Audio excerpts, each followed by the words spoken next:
The week starts with a big game as Manchester City hosts Liverpool. Both teams have 7 points and would try to win the game in order to keep momentum going. Liverpool is boosted after the big win against Arsenal, and Klopp is expected to use the same formation as he did last time. Guardiola is missing Sterling, who received a red card against Bournemouth, and Kompany, who is injured. Later, Arsenal hosts Bournemouth on a game that cannot afford to lose any points. The fact that the Gunners lost heavily against Liverpool and previously lost against Stoke makes the need for a win inevitable. Wenger has no real absences on the game, so he will not have any trouble picking the best players for the game. Bournemouth has no points so far and will definitely want to win something after the good performance against Manchester City. Brighton will face West Bromwich on a game that the hosts will try to collect a point or maybe all 3 points. Brighton has failed to score any goal so far and collected just 1 point. On the other hand, West Bromwich is still unbeaten with 2 wins and on draw, and wants to collect vital points which will possibly keep them out of troubles from the early stages. Hamed and Murray are both doubtful for Brighton, while Robson-Kanu is still suspended for West Bromwich. At Goodison Park, Everton faces Tottenham on a game where both teams want the 3 points. Everton plays at home and the expectations are high for this season, so it has to get the 3 points. Expectations are high for Tottenham as well though. Spurs didn't start very well and need points in order to stay close to the top. Leicester will face Chelsea at King Power. Leicester needs to get points and so far showed some good potential. It won only 3 points however, and this means that it will need to get points. Chelsea is a title contender, so its target is to win all games. Leicester still misses Huth and Deborah, while Cahill is still suspended for Chelsea. At St Mary's, Southampton faces Watford. Both teams are unbeaten so far, having 1 win and 2 draws. They both showed good things so far, but they are capable of even more.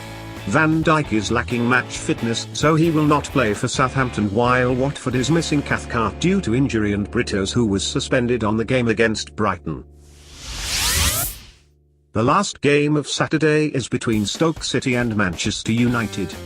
Traditionally, Stoke gives very good performances at Britannia and makes the life of English giants very hard. So far it won Arsenal at home and hopes that will have the same luck against Manchester United. The Red Devils have won all 3 games so far, scoring 10 goals without conceding any. It's the perfect time to make it 4 out of 4 and extend their lead. On Sunday, Burnley will host Crystal Palace. So far Burnley won 4 unexpected points.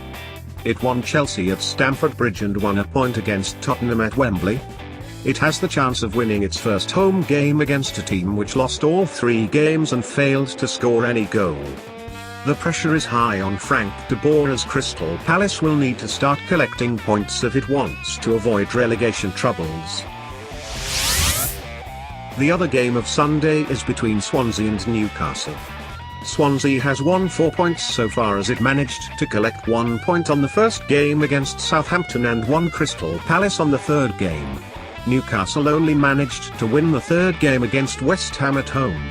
Boney might start the game for Swansea, but there is a possibility that both Ayew and Abraham will start after their good performance against Crystal Palace. Newcastle will miss Mbemba, Mitrovic and Dummett, who are all injured. The 4th fixture ends on Monday as West Ham hosts Huddersfield. West Ham plays for the first time at home and hopes that will win its first game on the season. Any other result might mean the dismiss of Slaven Bilic. Huddersfield is still unbeaten with 7 points and one of the only 2 teams which are yet to concede a goal.